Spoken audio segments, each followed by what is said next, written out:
Bonjour à tous, bienvenue dans ce nouvel épisode des Secrets des mois sur le mois de Tishri.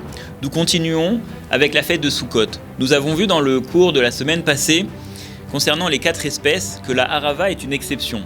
La harava, la feuille de saule, bien qu'il est marqué dans la Torah qu'il faut choisir la feuille de saule qui soit près du fleuve, le Shulchan Aruch, le code de loi, nous a dit que même la harava qui va pousser dans une cour ou dans un jardin va être cachère. Et nous en avons expliqué également sa signification sur le plan profond, qu'il s'agit là des juifs qui ont la seule caractéristique d'être juifs et qui n'excellent ni dans Torah ni dans mitzvot. Le Taz, Rabbi David Segal, célèbre commentateur du Shulchan Aruch, vient commenter cette halakha, cette loi, et nous dit qu'il va falloir préférer une harava, une feuille de saule, qui se trouve dans le jardin ou dans la cour, parce que cela constitue un chidouche, une innovation. Et la question qui se pose est la suivante. Le fleuve, l'eau, fait allusion à la Torah.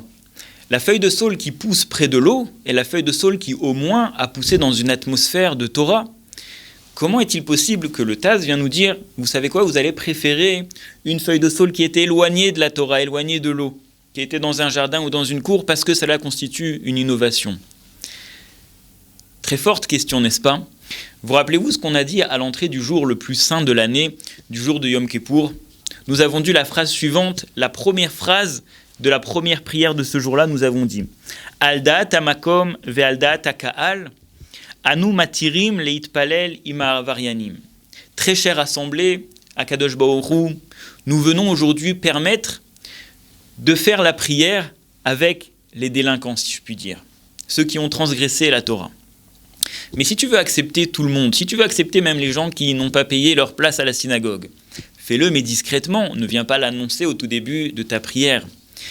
Et bien le Baal Shem Tov vient nous enseigner la chose suivante. Les Avaryanim sont pour nous la clé secrète qui va ouvrir toutes les portes chez Akadosh Baruch Hu. C'est notre laissez-passer devant Akadosh Baruch Hu. Sans eux, nous ne pouvons pas être matir, nous ne pouvons pas ouvrir, nous ne pouvons pas commencer et rendre permis la prière. C'est notre laisser-passer chez Akadosh Baruch Hu. Et donc, l'enseignement et la réponse est la suivante. Le Taz, Rabbi David Segal, vient nous dire il va falloir choisir cette saule-là, cette feuille de saule qui a poussé loin du fleuve, parce que pour Akadosh Baruch Hu, c'est un chidouche, c'est une innovation. Elle a fait l'effort de venir à la synagogue, elle a innové par rapport à son caractère, par rapport à ses tendances, et elle est venue à la synagogue ce jour-là. C'est ce que Akadosh Baruch Hu aime. Pour illustrer ce principe, nous avons une très belle histoire du Rabbi de Lubavitch. Un juif, un jour, a demandé au Rabbi de Lubavitch pourquoi les Chassidim Chabad se concentrent à agir sur des juifs qui sont loin de Torah et mitzvot. N'est-il pas plus important de se concentrer avec des juifs qui étudient la Torah, qui respectent scrupuleusement les mitzvot, et de s'approfondir avec eux dans des sujets de chassidoute, n'est-ce pas, plus élevés ? Et le Rabbi lui a répondu de la manière suivante. Akadosh Baruch Hu a inculqué aux parents une qualité très spéciale. Des parents, qu'ils aient un enfant ou 10 enfants, ils auront toujours une quantité d'amour en leur cœur suffisante, à la fois pour un enfant, pour 2 enfants, même pour 10 enfants, il y aura toujours de la place et beaucoup d'amour dans le cœur pour ces enfants-là. Quand un enfant va avoir certaines difficultés quelconques, les parents vont devoir travailler plus dur, vont devoir trouver des solutions pour ces difficultés.